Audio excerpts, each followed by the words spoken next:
بسم اللہ الرحمن الرحیم۔ حدیث شریف میں ہے کہ نبی پاک صلی اللہ علیہ وآلہ وسلم کی کاشانہ رحمت پر 3 اشخاص آئے اور انہوں نے نبی پاک صلی اللہ علیہ وآلہ وسلم کی عبادات کے متعلق پوچھا، تو ان کو بتایا گیا کہ نبی پاک صلی اللہ علیہ وآلہ وسلم رات کو عبادت بھی کرتے ہیں اور سوتے بھی ہیں، اور روزہ بھی رکھتے ہیں، روزہ افطار بھی کرتے ہیں۔ تو ان لوگوں نے اپنے نزدیک اس عبادت کو کم سمجھا، تو ان کے درمیان ایک شخص بولا اور کہنے لگا، ٹھیک ہے، نبی پاک صلی اللہ علیہ وآلہ وسلم رات کو سوتے بھی ہیں، عبادت بھی کرتے ہیں، لیکن میں تو ساری رات عبادت کروں گا۔ دوسرا شخص بولا اور کہنے لگا، ٹھیک ہے، نبی پاک صلی اللہ علیہ وآلہ وسلم روزہ رکھتے ہیں، افطار بھی کرتے ہیں، لیکن میں تو روزانہ روزہ رکھوں گا۔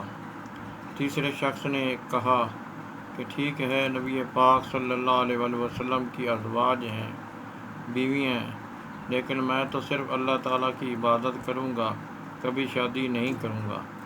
تو ایسے وقت میں نبی پاک صلی اللہ علیہ وآلہ وسلم تشریف لائے، تو آپ صلی اللہ علیہ وآلہ وسلم نے پوچھا، کیا تم لوگوں نے اس طرح کہا؟ تو انہوں نے کہا، جی یا حضرت، ہم نے ایسا ہی کہا۔ تو آپ صلی اللہ علیہ وآلہ وسلم نے ارشاد فرمایا، میں تم لوگوں سے زیادہ اپنے رب سے ڈرتا ہوں۔ تو اس میں کوئی شبہ بھی نہیں کہ اللہ تعالیٰ کے نبی سب سے زیادہ اللہ تعالیٰ سے ڈرنے والے تھے۔